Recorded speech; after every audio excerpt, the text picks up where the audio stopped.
Amigas y amigos, bienvenidos nuevamente. Este es el episodio 6 del podcast de Alex Bell. Es un gusto saludarlos. Comenzamos. Hace tiempo, en medio de una plática considero importante con mi esposa, hablando de varios temas que referentes a nuestra familia, en especial a nuestra hija, me dijo, es que eres alguien muy maternal. Y la verdad es que no recuerdo si en ese momento di una respuesta como tal, pero sé que esa afirmación sonó bastante fuerte, no en mal sentido, sino que hizo mucha presencia dentro de mí. Y para empezar a contextualizar esto, te mencionaré algunas de las cosas que yo hago como papá que creo llevaron a mi esposa a este comentario. Soy ese tipo de papá que cree en que las labores de casa son compartidas. Nadie debe llevar más carga que el otro. Y en realidad la disfruto bastante. Me gusta bañar a mi hija, también lavo su ropa y aunque no me queda tan bien como cuando la lava Ingrid, lo intento. Me gusta jugar a lo que sea con ella, incluso si es jugar a las muñecas. Además, mi esposa y yo compartimos el aseo de la casa, cocinar, lavar trastes, etc.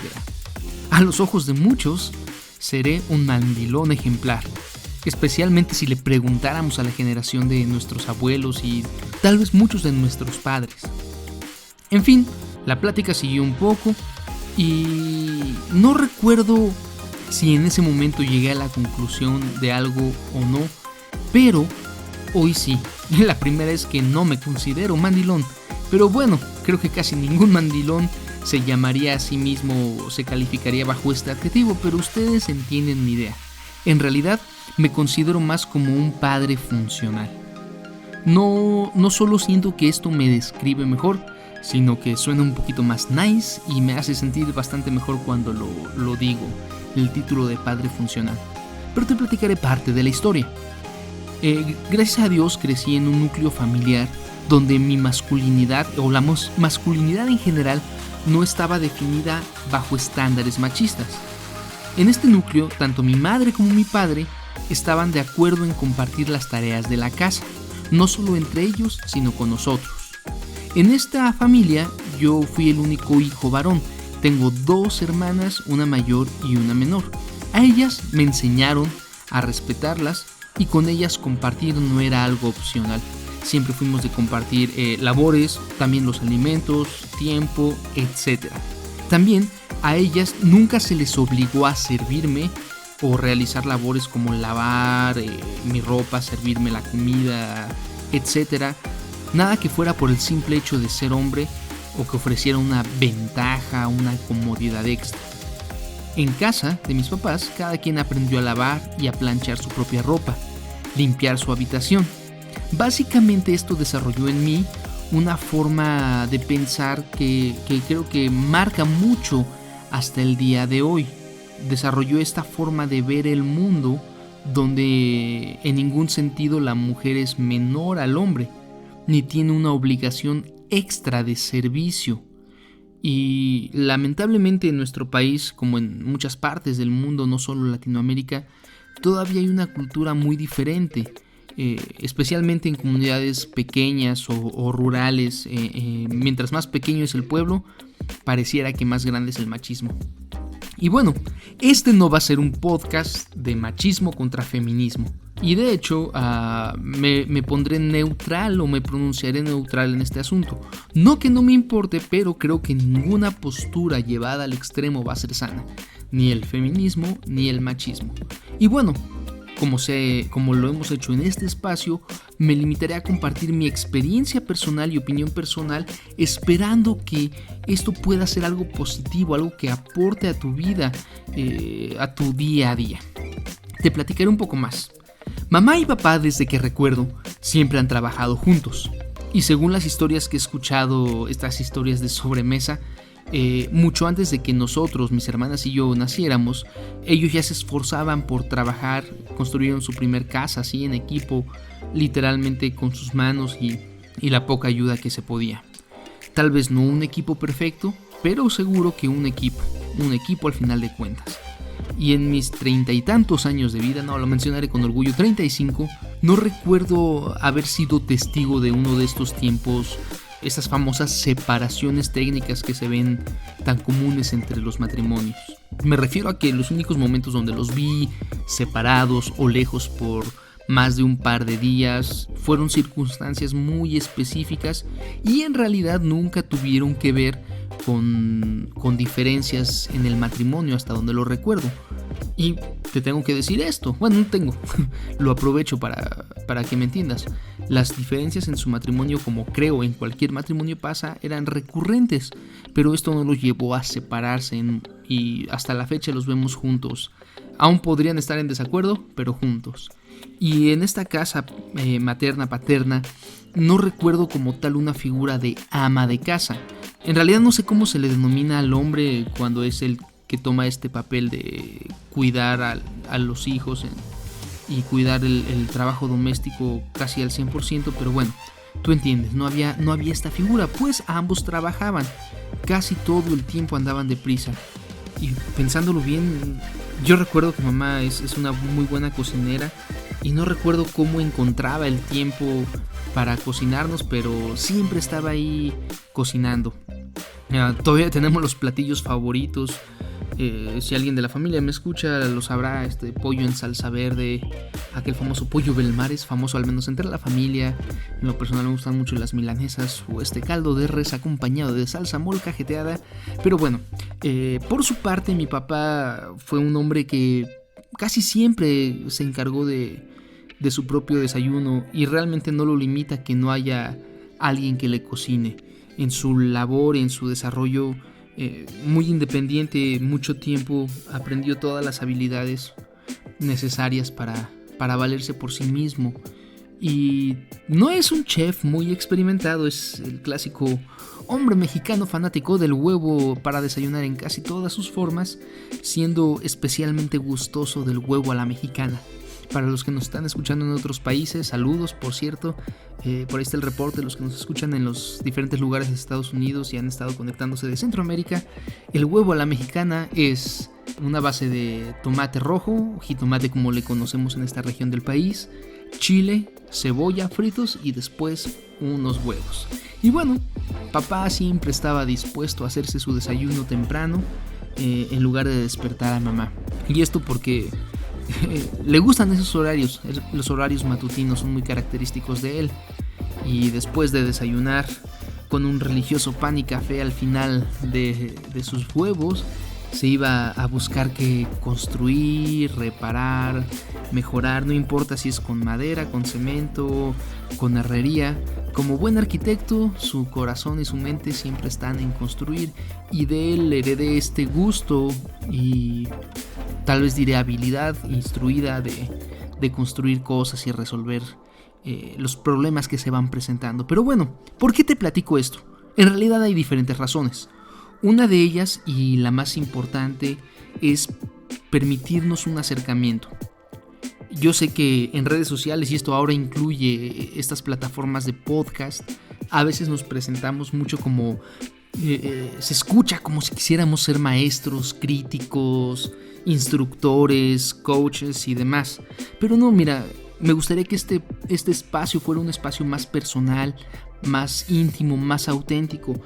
Y con esto te permito conocer un poco más de mi contexto y de la familia. Nos permite a una distancia conectarnos, creo un poco más profundo, tal vez identificarnos.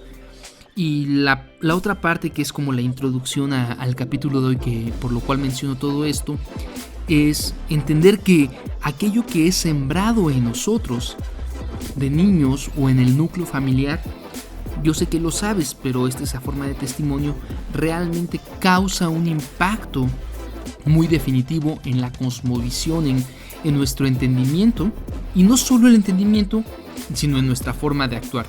Además, aprovechando que esta semana aquí en México celebramos el Día del Padre, creo que es un buen momento para hablarte sobre mi postura al respecto. Regreso al comentario inicial. Cuando mi esposa me dijo que era alguien muy maternal, recuerdo que lo analicé y hoy mi respuesta es esta. No creo que yo soy alguien muy maternal.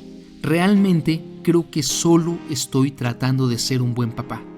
Y creo firmemente que un papá debe ser así. No al 100% como yo soy, y no estoy diciendo que sea el mejor padre, pero sí que estoy comprometido con ser la mejor versión de padre y de esposo que pueda. Ahora, esto nos puede hacer replantear no solo el concepto de paternidad, sino de maternidad, y dejar de conceptualizar estos roles como separados, donde lo único que se tiene en común es el origen coital de la fecundación. Creo que es un buen momento para que analicemos, en caso de que no lo hayamos hecho antes, que estos roles son complementarios y ambos son sumamente importantes.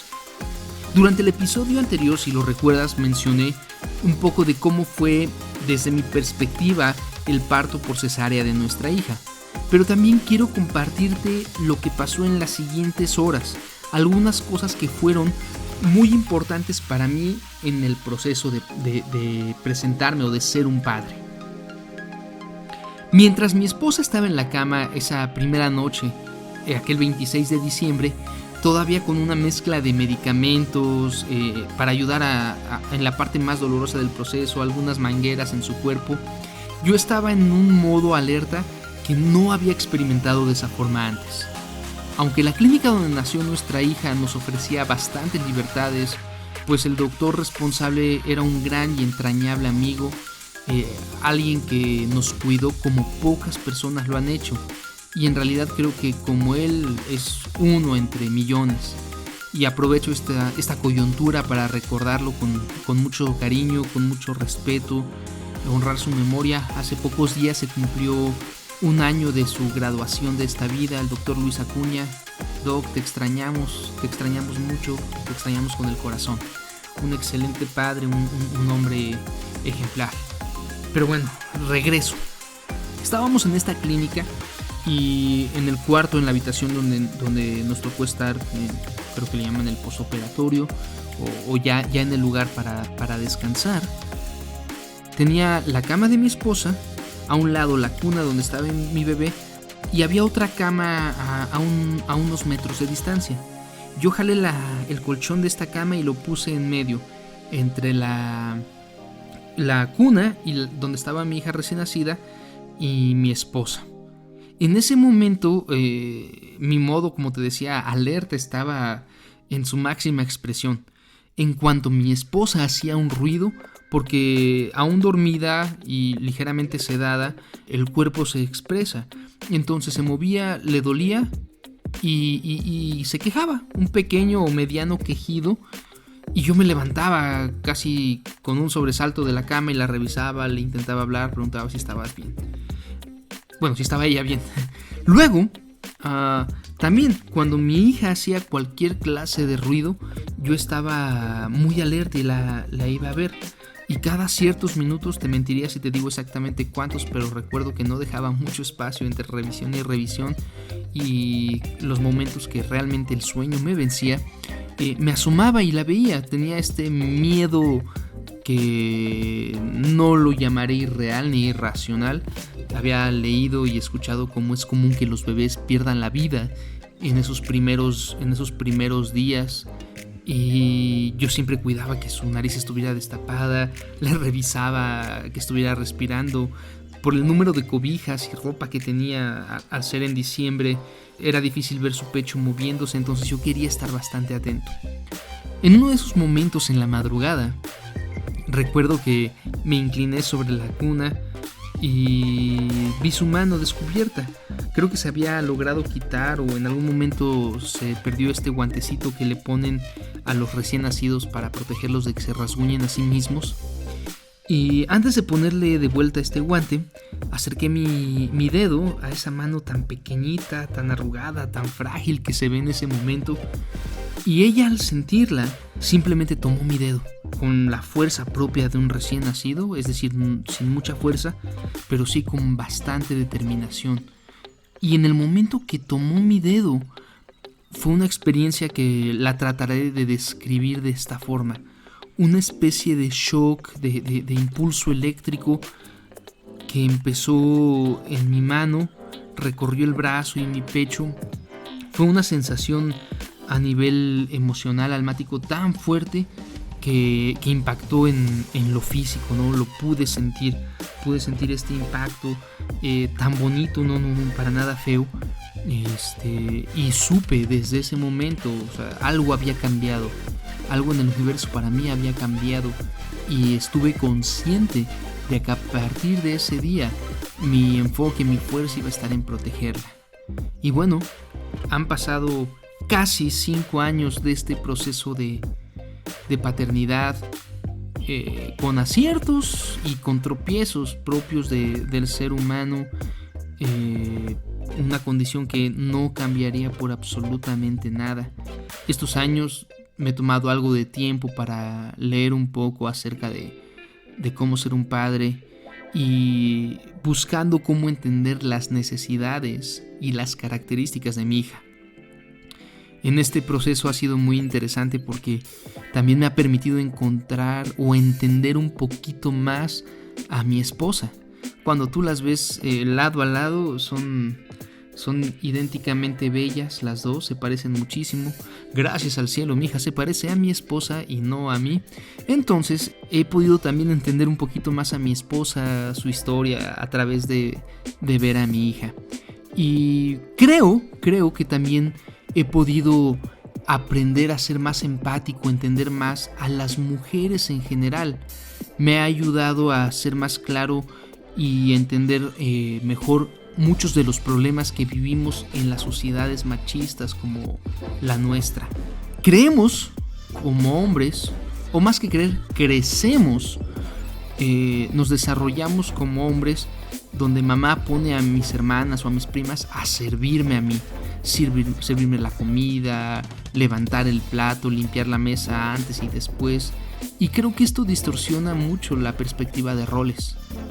Cuando pasan los años y una mujer pasa de ser nuestra novia a ser nuestra o mi esposa, nos sentimos lamentablemente más como dueños que como compañeros. Y cuando llegamos a tener hijas, hay muchos hombres que, por duro, por horrible que esto suene, todavía experimentan cierta decepción porque no fueron niños. Ni modo, tocó niña. O cosas como, ya vendrá el hombrecito. Y qué triste. Y en otros tantos casos, como nos acostumbraron a ser servidos por mujeres, evitamos involucrarnos en los trabajos domésticos. Le sacamos la vuelta, simplemente lo evitamos, lo negamos. Y esto al final no permite que entendamos las complejidades que la casa, la labor doméstica, el desarrollo tiene. Nos vuelve insensibles ante las necesidades, ante la complejidad, los requisitos de la dinámica dentro del hogar. Nos volvemos ausentes y comenzamos a sembrar en nuestros hijos una semilla de un ciclo que lamentablemente se va a repetir con estas mismas conductas en otras generaciones. He visto tantos papás cuyo sueño es tener una pantalla lo más grande posible, pasan horas viendo los catálogos en línea, visitando tiendas, pensando cómo ahorrar o cómo endeudarse por este aparato. Su objetivo, pues, ver deportes y películas los días libres. Y a veces este objetivo es más fuerte de lo que parece, pues pasamos toda la semana ausentes de la casa, exceptuando algunas horas. Y para colmo, cuando llegamos a casa en este periodo de la semana, lo primero que recibimos, en vez de un cordial saludo, vemos a nuestra pareja. No es mi caso, pero lo platicaré en primera persona. Vemos a la pareja fastidiada, cansada, tal vez con razón, no digo tal vez, con razón, pues el trabajo doméstico es muy pesado y lidiar con los hijos es un verdadero reto. Pero lo primero que se nos entrega es esta lista de todos los faltantes y todo lo que salió mal durante el día. Y entonces tenemos que convertirnos en ese ogro que mamá les dijo a los hijos que eres, y castigar y gritar para asegurar tu postura de macho alfa. Se escucha en las casas: cuando venga su papá verán, van a pagarme todas las que me hicieron. Y este papel, el cual nos condiciona, pues llegamos con hambre, estresados, con el deseo de intimidad que lamentablemente va a estar condicionada si no interpretamos este papel tan obligado. Y de pronto esto ya no es un núcleo familiar, ya no es un hogar, es un escenario teatral donde desarrolla un drama épico de frustraciones, necesidades y posturas obligadas que obliga a dejar de lado la autenticidad de la familia. Y obvio, tenemos que renunciar en el proceso al anhelo de llegar a casa, luchar con la frustración de no ser bien recibido y simplemente compartir la mesa con los hijos. Y varón, hombre, es entendible. Sé que estás cansado, has trabajado mucho y sí, efectivamente, no es fácil. De verdad te mereces un descanso.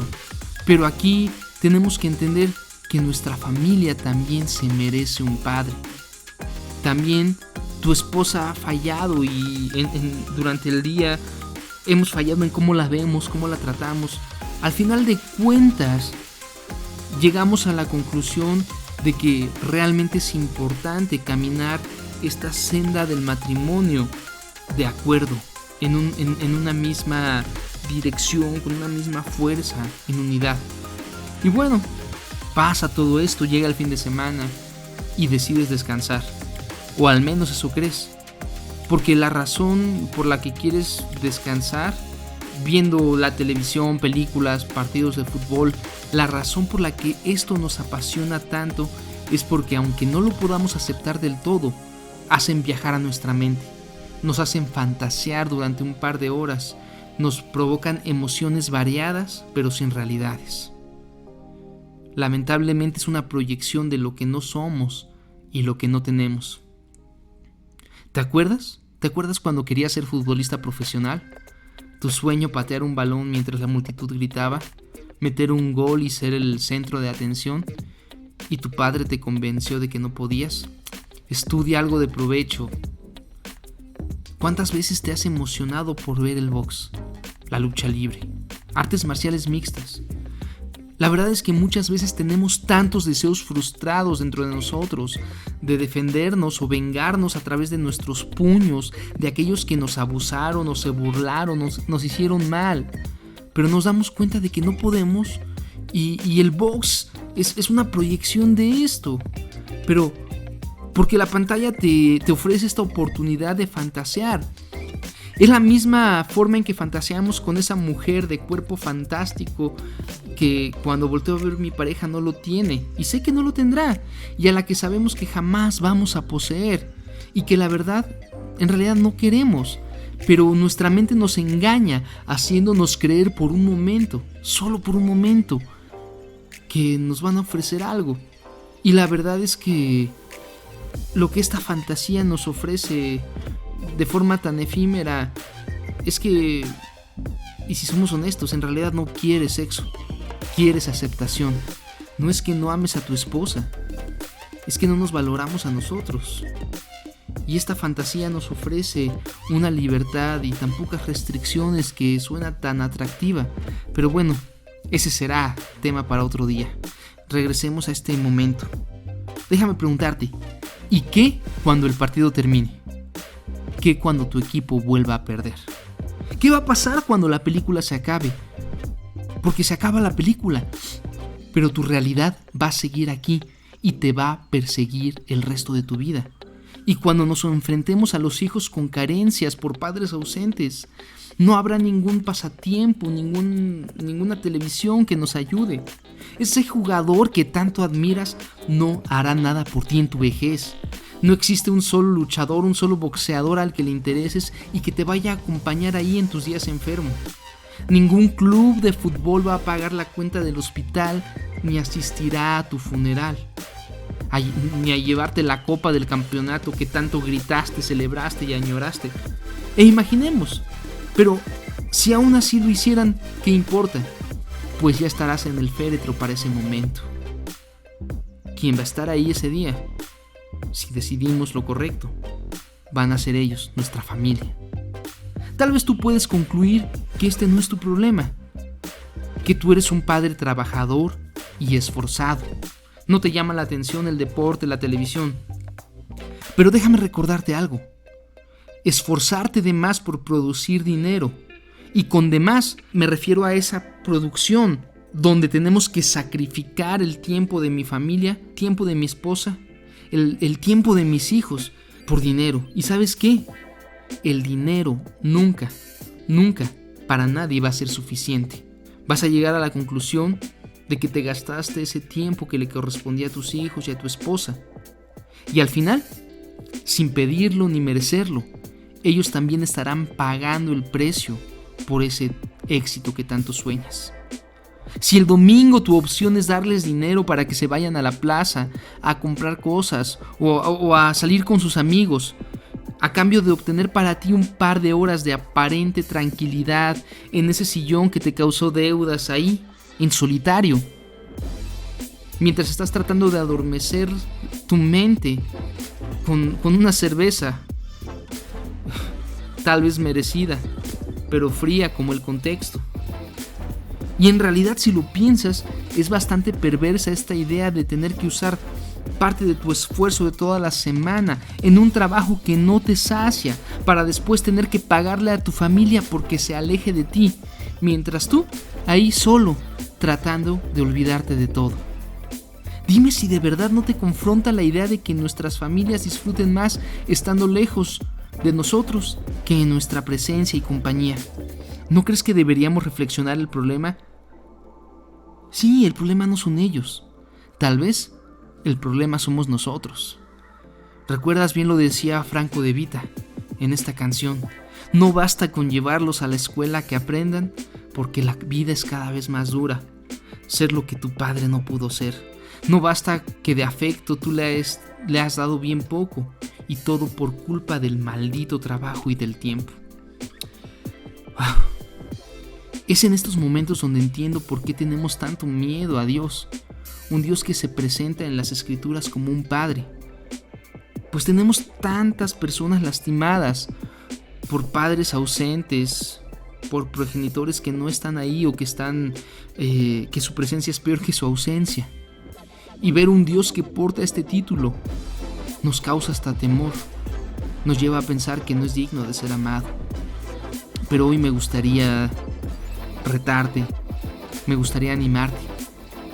De forma sincera, creo que somos una generación de padres con esperanza. Amigo, hoy es tiempo de recordarte que puedes cambiar tu realidad.